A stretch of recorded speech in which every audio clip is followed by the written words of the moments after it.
கடவுளின் இறைவார்த்தைகள் எங்களோடு பேச வேண்டும். வந்த நோக்கத்தை, செய்ய வேண்டிய காரியத்தை இன்னமும் நாங்கள் செய்ய வேண்டிய விதங்களில் உமக்கு நிற்க அருள்தாரும் என்று கேட்போமா? எங்கள் கண்மலையும் எங்கள் மீன்பெருமாக கர்த்தாவே, எங்கள் வாயில் வார்த்தைகளும் எங்கள் கூடியிருக்கும் எங்கள் ஒவ்வொரு இறுதித்த நினைவுகளும் உம் திருமுன்னர் ஏற்புடையதாய் இருப்பதாக. ஆமென்.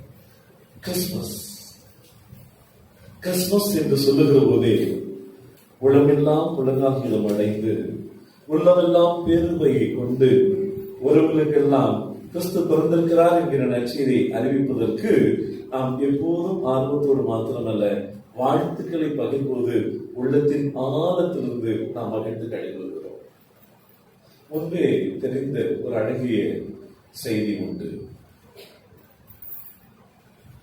ஈஸ்டர் என்று சொல்லுகிற போது அது நம்பிக்கையின் திருநாள்.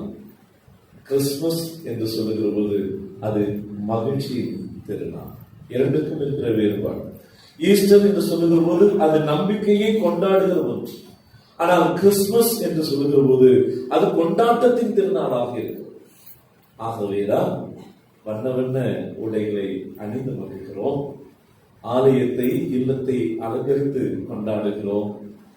சுவையாக கண்களுக்கும் காதுகளுக்கும் நம்முடைய நாவிற்கும் சுவையாக பல்வேறு காரியங்களை கொடுத்து மகிழ்கிறோம். பெற்று மகிழ்வது கூட அதை காட்டிலும் கொடுப்பதில் தான் சுகம் அதிகமாக உண்டு.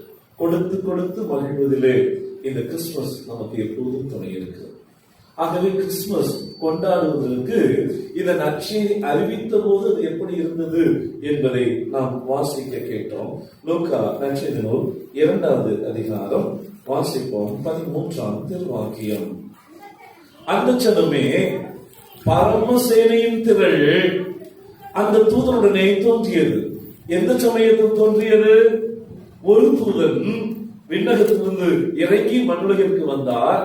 பல்வேறு இடங்களிலே தம்முடைய திட்டத்தை அவர் அறிவித்தார். கடவுளின் திட்டத்தை அவர் அறிவிக்க வந்த தூதன் அறிவித்தார். அப்படி அறிவித்துக் கொண்டே வருகிறார். சகரியாவுக்கு, எலிசபெத்திற்கு, மரியாளுக்கு இப்படி சொல்லிக்கொண்டே வந்தவர் இப்போது தெருவில் இறங்கி தம்முடைய நற்செய்தியை அவர் அறிவிக்கிறார். எங்கே அறிவிக்கிறார்? 2ஆம் அதிகாரம் 8ஆம் வசனம். அந்த நாட்டிலே மேய்ப்பர்கள் வயல்வெளியிலே தங்கி இருந்தார்கள். அந்த வயல்வெளியிலே தங்கி இருந்தவர்கள் இரவிலே அவர்களுக்கு நடுவில் அவர்கள் தங்கள் மந்தையை மேய்த்துக் கொண்டிருந்தார்கள். அந்த சமயத்தில் கடவுளுடைய இறை தூதுவர் அங்கே வந்து நின்று, அவர் வந்து நின்றார். அப்போது அவர் நின்றவர் ஒருவரா பலரா? ஒருவர் வந்து நின்றார் என்பது ஒருமை சொல்லுமா பன்மையை சொல்லுமா? சிங்குலரா ஒருவரா? ஆமா, சிங்குலர் இல்லையா? ஒருமையில் வந்து நின்றார், ஒற்றையாளாக வந்து நின்றார். வசனம் சொல்லுகிறது இங்கே பன்மையில் சொல்லப்படுது, அவர்களுக்கு சுற்றிலும் மகிமை விளங்கியது. அன்பானவர்களே, இந்த மகிமை மண்ணுக்கு வந்தபோது ஒருவர் நற்செய்தியை சொன்னார். அந்த நற்செய்தியை கேட்டவர்கள் புலங்காகிதம் அடைந்து தூதர்களின் சேனை இந்த பூமியில் இறங்கியது. ஒருவர் தான் நற்செய்தி அறிவித்தார். அந்த நற்செய்தியை அறிவித்தவுடனேயே அவளோடு சேர்ந்த சேனை இறங்கி அவர்கள் பாடலாய் பாடி கொண்டாடினார்கள். உன்னதத்திலே கடவுளுக்கு மகிமையும் பூமியிலே சமாதானமும் மனிதர்கள் மேல் பிரியமும் உண்டாவதாக என்று பாடலை பாடினார்கள். இங்கே பாடலை காட்டிலும் பாடல் பாடப்பட்ட சூழல் மிக அழகான சூழல். ஒருவர் நற்செய்தி அறிவித்தார், எல்லாரும் சேர்ந்து கொண்டாடுங்க. அப்படி என்ன அறிவித்தார்? அப்படி என்ன அவர் அறிவித்தார்? இன்று கர்த்தராகிய கிறிஸ்து என்னும் ரட்சகர் உங்களுக்கு. இந்த கேரளம் சொந்த பிள்ளைகளுக்கு எல்லாத்துக்கும் இந்த வசனம் மனப்படும். இந்த தடவை சொன்ன நான் இந்த ஒரு வசனத்தை முழுக்க நம்ம எல்லா வீடுகளையும் சொல்ல போறோம். ஏனெனில் இதுதான் நற்செய்தியின் மையம். இன்று கர்த்தராகிய கிறிஸ்து என்னும் ரட்சகர் உங்களுக்கு தாவீதின் ஊரிலே பிறந்திருக்கிறார். பிள்ளையை துணிகளிலே சுற்றி முன்னணியிலே கடத்தியிருக்க காண்பீர்கள். இதுவே உங்களுக்கு இதுவே உங்களுக்கு அடையாளம். கிறிஸ்துமஸ் என்று வருகின்ற போது நமக்கு தரப்படுகின்ற ஒரு பெரிய செய்தி இருக்கிறது. அடையாளம் இப்போது கொடுக்கப்படுகிறது. கிறிஸ்துமஸ் என்பது அடையாளத்தின் கொண்டாட்டமாக விளங்குகிறது. எல்லாவற்றிற்கும் ஒரு குறியீடும் நோக்கமும் இருக்கிறது. இங்கே கிறிஸ்துமஸ் என்பதற்கு கொண்டாடுவதற்கு ஒரு அழகிய நோக்கத்தை தருகிறார். ஒன்றல்ல 3 அடையாளங்களை ஒன்றாய் சேர்த்து தருகிறார். 3 அடையாளங்கள் நான் உங்களுக்கு விரிவாக சொல்லுகிறேன். ஒன்று, இன்று கர்த்தராகிய கிறிஸ்து என்னும் இரட்சகர் தாவீதின் ஊரில் பிறந்திருக்கிறார். முதல் அடையாளம். இரண்டாவது அடையாளம், பிள்ளையை துணிகளில் சுற்றி. அங்க பாத்தீங்கன்னா அழகா அந்த இடத்துல என்ன கொடுத்திருக்காங்க? அரைப்புள்ளி கொடுத்திருக்காங்க, கமா கொடுத்திருக்காங்க இல்லையா? அது தனி செய்தி. ஆகவேதான் அங்கே ஒரு குறிப்பிட்ட நோக்கோடு அங்க அரைப்புள்ளி கொடுக்கப்படுது. பிள்ளையை துணிகளில் சுற்றி இரண்டாவது அடையாளம். மூன்றாவது அடையாளம், முன்னணியில் இந்த குழந்தை கிடத்தி இருக்க காண்பீர். அன்பானவர்களே, நாம் வாசிக்க கேட்ட இறைவாக்கின புத்தகமாக ஏசாயா தம்முடைய தீர்க்க தரிசன உரைகளில் 11ஆம் அதிகாரத்தில் நாம் வாசிக்கிறோம். இந்த ஒற்றை வசனத்திற்கான முழு அதிகாரத்தை அங்கே கொடுத்திருக்கிறதை நாம் காண்கிறோம். இன்று என்பது ஆண்டவராகிய இயேசு கிறிஸ்து பிறந்த காலகட்டத்தை அது குறிக்கிறது. அது இன்று என்று சொன்னால் இன்று மாத்திரம் அல்ல, அது இன்றைக்கு என்ற பொருள் அல்ல. மாறாக இயேசு கிறிஸ்து பிறந்த காலம் எப்படிப்பட்ட காலம்? அன்பானவர்களே, இயேசு கிறிஸ்து பிறந்த காலத்தை நாம் எல்லாரும் எப்படி வாசித்திருக்கிறோம், நாங்களும் எப்படி கற்றுக்கொண்டிருக்கிறோம் என்றால், அந்த பாலஸ்தீனா ரோமர்களின் ஆட்சியில் இருந்தது. ரோமர்களின் ஆட்சியில் இருந்ததால் அது அடிமைப்பட்டு இருந்தது. அடிமைப்பட்டிருந்ததனால் மக்கள் எல்லாம் தன்னுடைய நிலங்களை வளங்களை எல்லாம் சூறையாட கொடுத்தவர்களாக பரிதாப நிலையில் இருந்தார்கள். இப்படித்தான் ஒரு பகுதியில் நாம் வாசித்துக் கொண்டே இருக்கிறோம். கண்டிப்பாக அதுவும் ஒரு பார்வை தான். ஆனால் இன்னொரு பார்வை இருக்கிறது. இந்த ரோம அரசு பல்வேறு ஆயத்தங்களை செய்திருந்தார்கள். பல்வேறு நிலைகளில் கிறிஸ்து பிறப்பதற்கான ஆயத்தங்கள் இந்த ரோமர்களின் காலத்தில் செய்யப்பட்டிருந்தது. ஏனெனில் இந்த நற்செய்தி உலகம் முழுவதும் கொண்டு செல்லப்பட வேண்டும். ஆகவே சாலைகள் தேவை. அந்த நாட்களில் சொல்லப்படுகிற அழகான ஒரு பழமொழி ஒன்று, all roads leads to Rome. இந்த நற்செய்தி எங்கும் கொண்டு செல்லப்படுவதற்கான பாதைகள் அமைக்கப்பட்டிருக்கிறது. முதல் செய்தி. அடுத்தது, இந்த நற்செய்தியை விரைவாக கொண்டு செல்வதற்கு சாலைகள் மாத்திரமல்ல, அஞ்சல் என்கின்ற முறைமை பயன்படுத்தப்பட்டிருக்கிறது. ஆகவே இந்த காரியங்கள் கடிதங்களாக நற்செய்தியாக பல்வேறு நிலைகளிலே இவைகள் கொண்டு போகப்பட்டவைகள். அடுத்ததாக இன்னமும் நிறைய வணிகம் என்கின்ற அடுத்த ஒரு துறை இருந்தது. அன்பானவர்களே, இந்த உலகத்தில் பல்வேறு நிலைகளிலே தொடர்புகளும் கலாச்சார பரிமாற்றங்களும் பல்வேறு நிலைகளிலே உறவுகளை ஏற்படுத்தியது இருக்கிறது என்று சொன்னால் அது அடித்தளத்தில் வணிகம் துறையாக இருக்கும். ஆக வணிகம் வளர்ந்திருந்தது. கப்பல்களிலே இன்னுமாக சுமை உந்துகளின் வழியாக பல்வேறு நிலைகளிலே இப்படிப்பட்ட பயணங்கள் அங்கே இருந்து கொண்டிருந்தன. ஆகவே பல்வேறு ஆயத்தங்கள் செய்யப்பட்டிருக்கின்றன. இன்னும் நிறைய சொல்ல முடியும். அஞ்சல் வழியாக, வணிகங்கள் வழியாக, சாலை வழியாக இன்று வளர்ந்திருக்கின்ற இந்த சூழ்நிலையில் கிறிஸ்துவின் பிறப்பை இந்த தூதர் அறிவிக்கிறார். இன்று கர்த்தராகிய கிறிஸ்து என்னும் இரட்சகர். ஒவ்வொரு வார்த்தையும் இறையில் ஆழம் நிறைந்தது. அதை ஏசாயா இறைவாக்கினர் இப்படியா சொல்லுகிறார். அன்பானவர்களே, ஏசாயா இறைவாக்கினர் சொல்லுகின்ற அந்த பகுதியை ஒரு அதிகாரம் முழுக்க கிட்டத்தட்ட 11 வசனங்கள் சொல்லுகின்ற அந்த வசனத்தின் தன்மைகளை லூக்கா மிகச் சுருக்கமாக, ரத்தின சுருக்கமாக ஒரே வசனத்தில் சொல்லுகிறார். அவர் கர்த்தராகிய கிறிஸ்து என்னும் மீட்பர் பிறந்திருக்கிறார். அதான் இங்கே அழகாய் சொல்லப்படுகிறது. இந்த கிறிஸ்து யார்? கிறிஸ்து என்றால் என்ன பொருள்? ஏசாயா 11ஆம் அதிகாரம் 2ஆம் திருவாக்கியம், ஞானத்தையும் உணர்வையும் அருளும் ஆவியையும், ஆலோசனையும் பலனையும் அருளும் ஆவியையும், அறிவையும், கர்த்தருக்கு பயப்படுகிற பயத்தை அருளும் ஆவியையும், கர்த்தருடைய ஆவியார் அவர் மேல் ஆவியாருடைய அபிஷேகத்தை உடையவராக இந்த கிறிஸ்து இருக்க போகிறார். ஆகவே கிறிஸ்து என்று சொன்னாலே அபிஷேகிக்கப்பட்டவர், அருள்பொழிவு ஆற்றப்பட்டவர் என்கின்ற பொருள் உண்டு.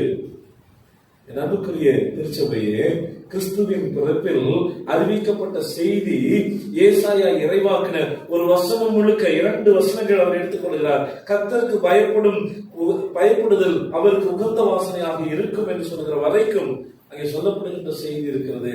அவர் கிறிஸ்துவாக வருகிறார், ஏனெனில் அவர் ஆவியினால் அவர் அருள்பொழிவாற்றப்பட்டவராக இருக்கிறார்.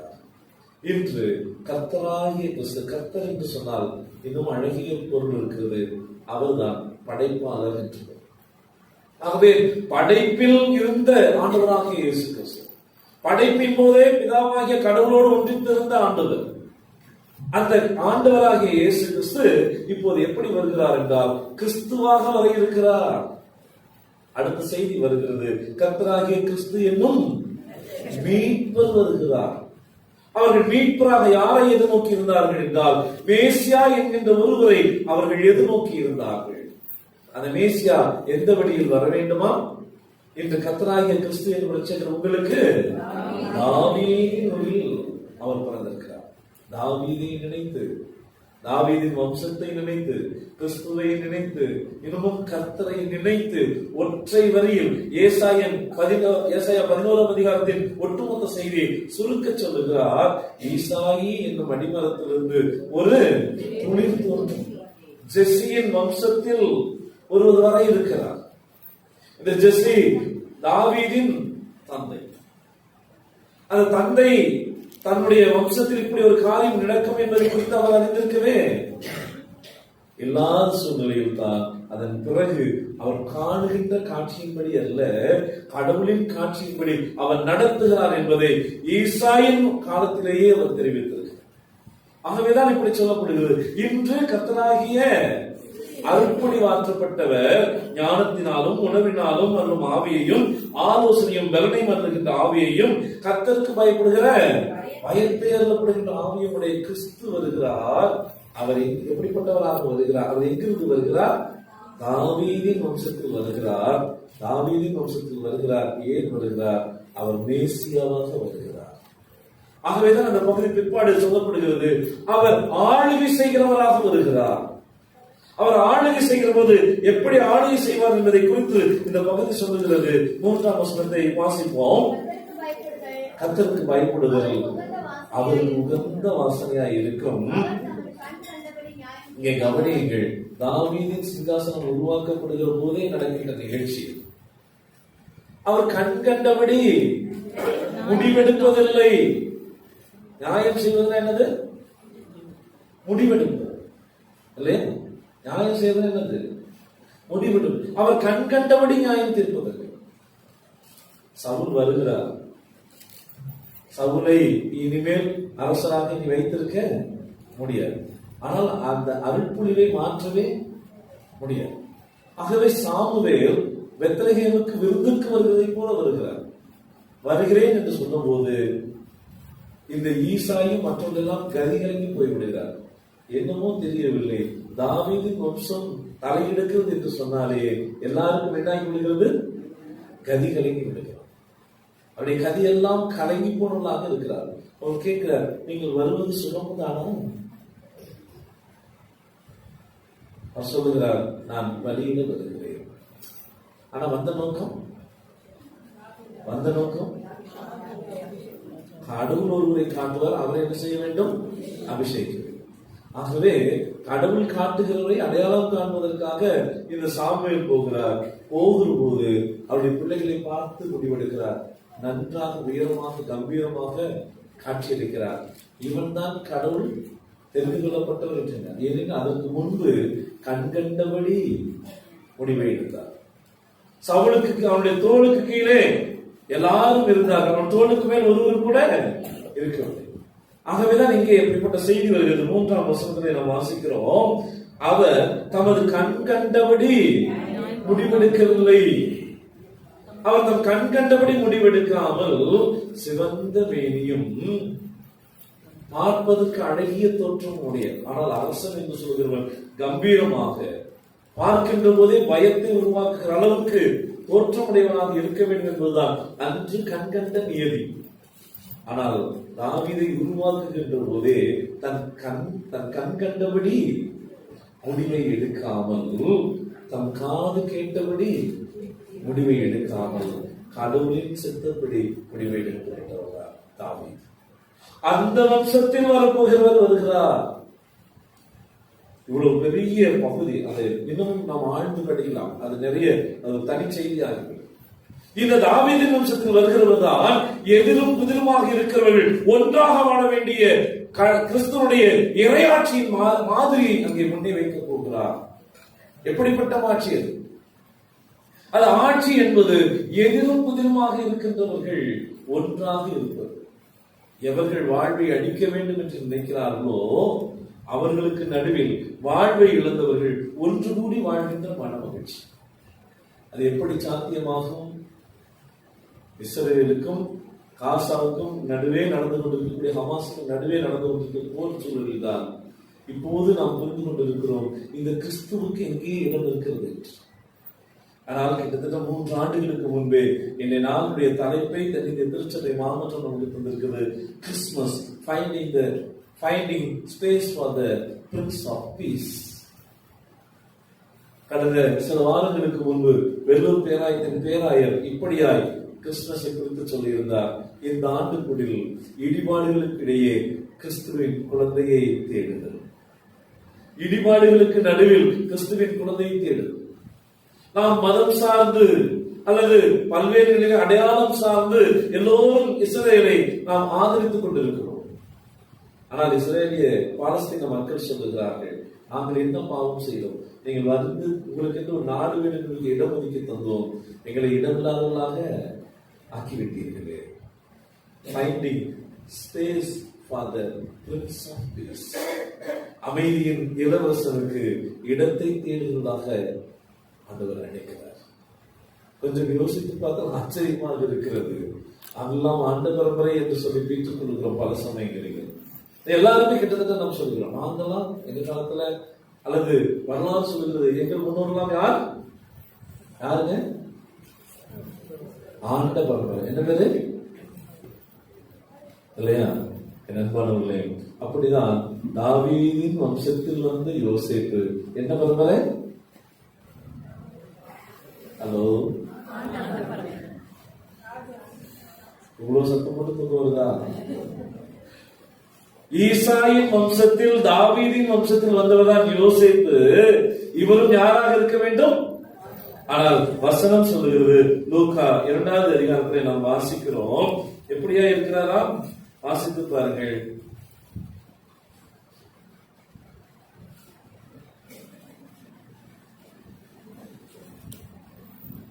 அப்பொழுது யோசேப்பும் நான் தாவீதின் வம்சத்தானும் குடும்பத்தானுமாய் இருந்தபடியினாலே வாசிங்க. தனக்கு மனைவியாக நியமிக்கப்பட்டு கர்ப்பவதியான மரியாளுடனே குடிமதிப்பு எழுதப்படும்படி கலிலேயா நாட்டில் உள்ள நாசரேத்தில் உள்ள யூதேயா நாட்டில் பெத்லகேம் என்னும் ஊருக்கு போனார்கள். அவ்விடத்திலே அவர்கள் இருக்கையிலே பிரசவ காலம் நேரிட்டது. 7வது வசனத்திலிருந்து வாசிப்போம். அவர் தன் முதல் பேரான குமாரனை பெற்று சத்திரத்திலே அவர்களுக்கு ஆண்ட பரம்பரையாகிய யோசேப்புக்கு அவருடைய சொந்த ஊராகிய பெத்லகேம்ல சொந்த வீடு வாடகைக்கு கொடுப்பதற்கும் அங்கே இடம் என்ன செய்யும் இல்லையா? ஈசா என்னும் அடிமரத்திலிருந்து ஒரு துளி தோன்றி அதிலிருந்து வருகின்ற கிளையிலே இந்த யோசேப்பு வருவார். ஆனால் யோசேப்புக்கோ சொந்த வீடு இல்லை. அவர் போய் சொந்த வீடு மாத்திரம் அல்ல, சத்திரத்திலே தங்குவதற்கு இடம். என் அன்புக்குரியவர்களே, கிறிஸ்துவின் பிறப்பு நமக்கு தருகின்ற பெரிய செய்தி இருக்கிறது. ஆண்டு பரம்பரையாக இருந்தாலும் சொந்த வீடு இல்லாமல் இருக்கின்ற சூழ்நிலைகளில் உலகத்தின் மீட்புக்கு என்று நாம் சிந்திக்க வேண்டும்.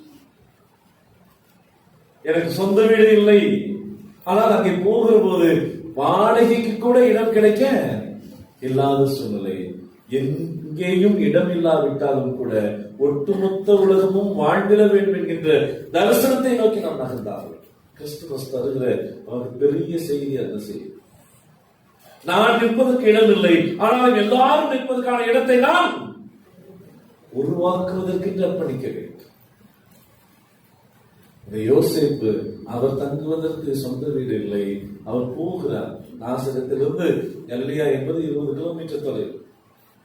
அந்த 20 கிலோமீட்டர் தொலைவுக்கு அவர்கள் ஒரே நாளிலே அவர்கள் பயணித்திருக்க வேண்டும், அல்லது 2 நாட்கள் அவர் பயணம். ஏனெனில் ஒழுங்காத நிலைமையில் இருக்கிற, எப்போது பிரசவம் என்று தெரியாத நிலையில் இருக்கிற இந்த மரியாதை கூப்பிட்டுக் கொண்டு சொந்த ஊருக்கு போகிறார்.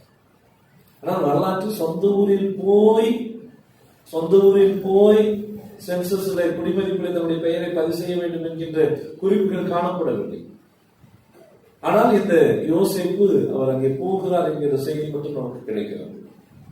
என் அன்பானவர்களே, இந்த நிலையில் தான் ஒரு அழகிய செய்தி வருகிறது.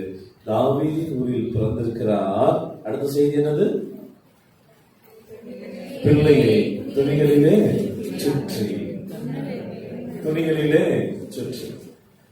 கடந்த மெழுகுவர்த்தி பாடும் வழிபாட்டின் போது இந்த பிள்ளை ஏன் துணிகளிலே சுற்றப்பட்டிருக்கிறது என்கின்ற அடையாளத்தை மேய்ப்பர்களுக்கு சொல்லுகிறார்கள் என்பதை குறித்து நாம் சிந்தித்தோம். கொஞ்சம் பேர் வந்திருந்தோம். மீண்டும் உங்களுக்கு அந்த காரியத்தை நினைவுபடுத்த விரும்புகிறேன். இந்த செய்தி மேய்ப்பர்களுக்கு கொடுக்கப்பட்டது. இந்த மேய்ப்பர்கள் யார் என்று சொன்னால், எருசலேமில் ஆடுகளை மேய்த்துக் கொண்டிருக்கக்கூடிய, எருசலேம் தேவாலயத்துக்கான ஆடுகளை மேய்த்துக் கொண்டிருக்கக்கூடிய மேய்ப்பர்கள். ஏன் எருசலேமில் இருக்கக்கூடிய இந்த தேவாலயத்துக்கான மேய்ப்பர்கள் இந்த ஆடுகளை மேய்த்துக் கொண்டிருந்தார்கள்? அன்பானவர்களே, எருசலேம் ஆலயத்திற்கு தேவையான பலியான பொருள்கள் எதுவும் பழுதற்றவைகளாக, கரையற்றவைகளாக, திரையற்றவைகளாக, காயமற்றவைகளாக காணப்பட வேண்டும் என்பதற்காக அவைகள் பாதுகாப்போடு வளர்க்கப்பட வேண்டும். அப்படி பாதுகாப்பாக வளர்க்கப்படுவதற்காக வைக்கப்பட்டிருந்தவர்கள் தான் இந்த மேய்ப்பர்கள். ஆகவே இந்த மேய்ப்பர்கள் என்ன செய்ய வேண்டும்? அந்த ஆடு குட்டி போட்ட உடனேயே குட்டியை சுற்றிலும் என்ன செய்வார்களாம்? துணியை சுற்றி வைத்திருப்பார்கள். ஆகவே மேய்ப்பர்களுக்கு சொல்லப்படுகிறது, துணியை சுற்றி வைத்திருக்கக்கூடிய ஆட்டுக்குட்டியை நீங்கள் போய் பார்க்க. இவர்கள் போய் அந்த குழந்தையை பார்க்கிறார்கள். தங்களுக்கு சொல்லப்பட்ட செய்தி அப்படியே இங்கே நிறைவேறிக்கிறது. என்ன நிறைவேறிக்கிறது?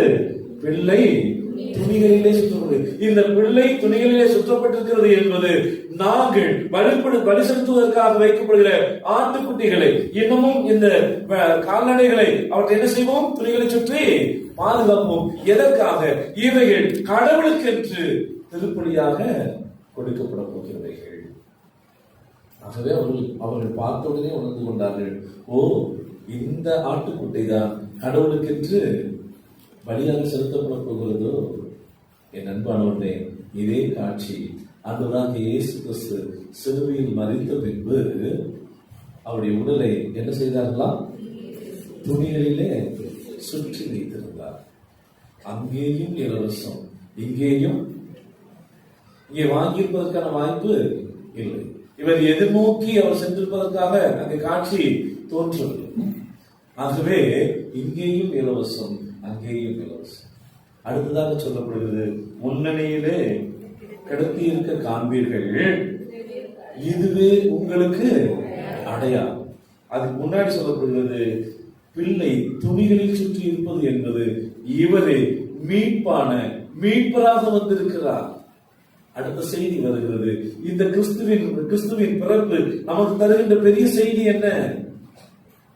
முதல்ல எப்படி வரப்போகிறார் என்பது சரி, வந்தவர் என்ன செய்கிறார் என்பதை பற்றி சொல்லப்படுகிறது. இவரை மீட்பராக வந்திருக்கிறார். ஆகவே இந்த மீட்பர் துணிகளிலே சுற்றி வைக்கப்பட்டவராக இருக்கிறார். மூன்றாவது ஒரு செய்தி வருகிறது. என்ன செய்தி? முன்னணியிலே கடத்தி இருக்க காண்பு. இந்த முன்னணி என்பது என்ன? முன்னணி என்பது மேய்ச்சல், சாப்பாடு போடுற ஆடு மாடுகளுக்கு உணவளிக்கின்ற இடம், தீவன தொட்டி. இந்த தீவன தொட்டி எப்படி செய்திருப்பார்கள் என்றால், என் அன்புக்குரிய திருச்சபையே, இந்த தீவன தொட்டியானது கல்லினாலே செதுக்கி வைத்திருப்பார். அந்த கல்லினாலே ஒரு குழியை உண்டு பண்ணி செதுக்கி வைத்திருப்பார்கள். அதிலே இந்த விலங்கினங்களுக்கு தேவையான உணவுகளை அதிலே வைப்பார்கள். அந்த உணவாக இயேசு கிறிஸ்து இந்த பூமிக்கு வந்திருக்கிறார். இதுவும் கூட அழகிய உருவகத்தை இங்கே நிலைநிறுத்துகிறது. இந்த இயேசு கிறிஸ்துவின் வழியே உயிர்த்தெழுதலின் நம்பிக்கையை நாம் பெற்றுக்கொள்ள போகிறோம். அதனால்தான் இயேசு கிறிஸ்து மரித்த போது அவரை கொண்டு போய் கல்லறையில் வைத்தார்கள். எப்படிப்பட்ட கல்லறை? நம்ம ஊர்ல வைப்பது போல குழியை தோண்டி வைக்கின்ற கல்லறை அல்ல, மாறாக பாறைகளை குடைந்து புதிதாக வைக்கப்பட்ட கல்லறை. இதற்கு முன்பு ஒருபோதும் முன்னணியிலே இந்த குழந்தை கொண்டு போய் வைத்ததாக இல்லை. இதற்கு முன்பு யாரும் அப்படி வைக்கப்படவில்லை. ஆகவேதான் கிறிஸ்துவின் மரணத்தின் போதும் கூட இந்த பாறை குடையப்பட்டு அவற்றுக்குள்ளாக கொண்டு போய் அவருடைய உடல் வைக்கப்பட்டது. இங்கே என்ன காட்சி இருக்கிறதோ அந்த காட்சி அப்படியே நிறைவு செய்கிறவராக தம்முடைய பிறப்பிலேயே வெளிப்படுத்துகின்ற ஆண்டவர் இருக்கிறார். ஒரு அழகிய காட்சி. இந்த பாறையை குடைந்து உள்ளே வைக்கப்பட்டவர் தான் புது வாழ்வை தருகிறார். அந்த வாழ்வு உயிர்த்தெழுதலின் வாழ்வின் நம்பிக்கையை கல்லறையில் அப்படியே காட்சியளிக்கிறது. கிறிஸ்துவின் பிறப்பு நமக்கு தருகின்ற பெரிய செய்திகள் இருக்கிறது. அவர் துணிகளிலே சுற்றப்பட்டவர், ஏனெனில் அவரே மீட்பின் அடையாளமாக இருக்கிறார். அது மாத்திரமல்ல, அவர் முன்னணியிலே கிடத்தப்பட்டிருக்கிறார். ஏனெனில் இந்த முன்னணி என்பது அவரை அடக்கி வைத்திருந்த கல்லறையின் அடையாளம். இந்த கல்லறை மூடப்படாத கல்லறை. தீவன தொட்டியும் என்ன செய்ய மாட்டார்கள்? மூடி வைக்க மாட்டார். எப்படி இந்த முன்னணி எப்படி கல்லுகளுக்கு இடையே அது தோண்டி எடுக்கப்பட்டதோ அப்படி அந்த கல்லறையும் அது என்ன செய்யப்பட வேண்டும்? தோண்டி எடுக்கப்பட வேண்டும். ஒருவரும் வைத்திராத, இதற்கு முன்பு ஒருவரும் குழந்தையை வைத்திராத இரண்டு ஒப்புமைகளும் சொல்லுகின்ற அழகிய காட்சி. இந்த கிறிஸ்துவின் வழியே உயிர்த்தெழுதலின் நம்பிக்கை இந்த பூமியில் விதைக்கப்படுகிறது. ஆகவேதான் சொல்லப்படுகிறது, இங்கே ஒரு மேசியா வருகிறார். அவர் இடிபாடுகளுக்குள்ளாக அவர் சிக்கி இருக்கக்கூடிய குழந்தையாக, அந்த குழந்தையை நாம் தேடி கண்டறிய வேண்டும் என்பதற்கு நேராக இன்றைய சூழல் நம்மை ஆண்டவருக்கு நேராக நடத்துகிறது. அதனால்தான் வசனம் சொல்கிறது, எபிரேயர் புத்தகம் 1:1 வசனத்திலிருந்து நாம் வாசிக்கிறோம். ஆண்டவராகிய இயேசு கிறிஸ்துவின் பிறப்பு என்பது எப்படிப்பட்டதாக இருந்தது என்று சொன்னால் விரைந்து வாசிப்போம். எபிரேயர் 1:1 பூர்வ காலங்களிலே பங்கு பங்காகவும் வகை வகையாகவும் இறைவாக்கினர் மூலமாக வெளிப்படுத்தப்பட்ட பிதாக்களுக்கு திருவுளம் பற்றின கடவுள் இக்கடைசி நாட்களிலே தம்முடைய குமாரன் வழியாக நமக்கு திருவுளம் பற்றி இருக்கிறார். அன்பானவர்களே, ரொம்ப மிக மிக சுருக்கமான வார்த்தைகள் தான் சொல்லப்படுகிறது. பூர்வ காலங்களில் பங்கு பங்காக, கொஞ்சம் கொஞ்சமாக, பாதி பாதியாக அல்லது பிட்டு பிட்டு கொடுக்கப்பட்ட தீர்க்க தரிசன வார்த்தைகள் இந்த கிறிஸ்துவில் இப்போது நிறைவாக வெளிப்படுத்தப்படுகிறது. இது நிறைவாக வெளிப்படுத்தப்படுகிறது. ஏன் நிறைவாக வெளிப்படுத்தப்படுகிறது? ஏன் நிறைவாக வெளிப்படுத்தப்படுகிறது? ஏசாயா தீர்க்கதரிசி புத்தகம் 9வது அதிகாரம் 7ஆம் திருவாக்கியத்தை விரைந்து நாம் வாசிக்கிறோம். இதோ தாவீதின் சிங்காசனத்தையும் வேகமா வாசிங்க. தாவீதின் சிங்காசனத்தையும் அவருடைய அரசையும் நிலைப்படுத்தி அதை இது முதல் கொண்டு அவர் என்றைக்கும் நியாயம் தீர்க்கிறவராக இருப்பார். அதை நியாயத்தினாலும் நீதினாலும் நிலைப்படுத்துவார். அவருடைய கர்த்தத்துவம் பெருக்கத்திற்கும் அதன் சமாதானத்திற்கும் இடிபாடுகளுக்குள்ளாக சிக்கியிருக்கக்கூடிய குழந்தை இந்த உலகத்தில் ஏற்படுத்த போகின்ற மாற்றம், அவர் மேசியாவாக வருகிறார். அப்படி மேசியாவாக வருகிற போது தம்முடைய ஆளுகையை அவர் நிலைநிறுத்துகிறார். தம்முடைய ஆளுகையை நிலைநிறுத்துகிற போது அங்கே சமாதானத்திற்கு முடிவில்லாமல் இருக்கும். அதான் சொல்லப்படுகிறது.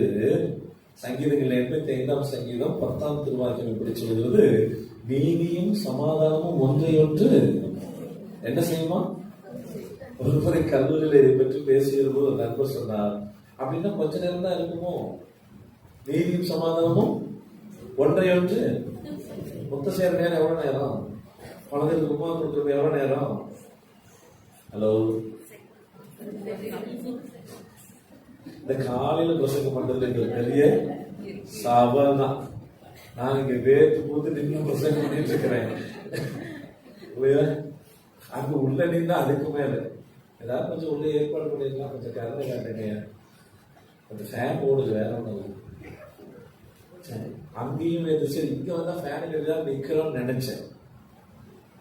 அன்பானவர்களே, கிறிஸ்துவின் பிறப்பு இந்த உலகத்தில் வேறுபாடுகளுக்கு இடையில் கரடியும் ஓனாயும் ஒன்று சேர்ந்து ஆட்டுக்குட்டியை பாலசிங்கங்களும் ஒன்று சேர்ந்து கன்றுக்குட்டிகளோடு உறவாடுகிற ஒரு அழகிய காட்சிக்கு கடவுள் இந்த உலகத்தில் ஏற்படுத்த திட்டமாக இருக்கிறார். அதற்கென்று அவர் இருக்கிறார். அதனால்தான் இப்படி அழகிய காட்சி கொடுக்கப்படுகிறது. Finding space for the prince of piece.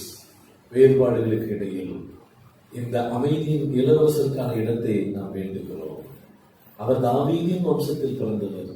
அவர் துணிகளிலே சுற்றப்பட்டிருக்கிறார். அதை படிக்கின்ற போதுதான் அந்த அரை புள்ளிக்கு எவ்வளவு அர்த்தம் என்பதை நாம் புரிந்துள்ளோம்.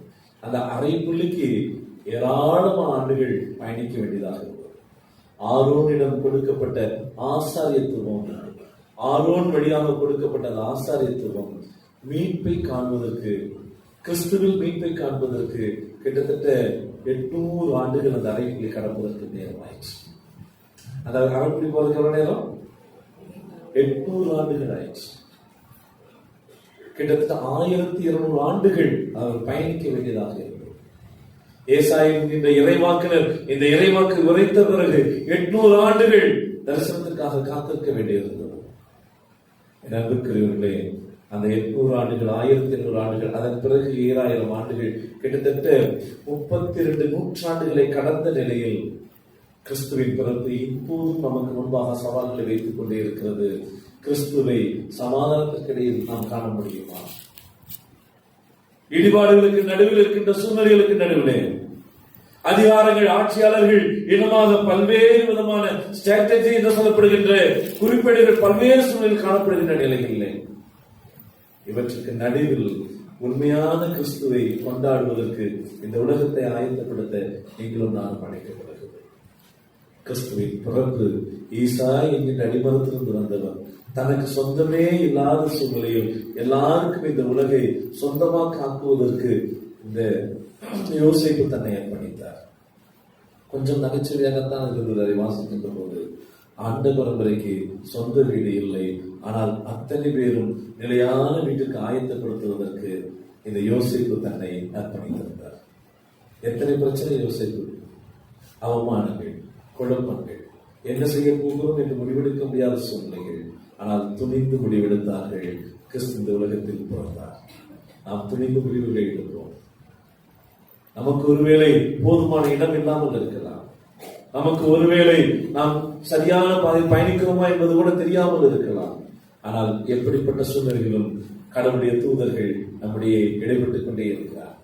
நாம் நற்செய்தி அறிவிக்கின்ற போது கூட்டமாய் கூடி ஆண்டவராகிய கிறிஸ்துவின் நற்செய்தியை நாம் பாடி கொண்டாடுவதற்கு ஆண்டவர் நம்மை அழைத்திருக்கிறார்.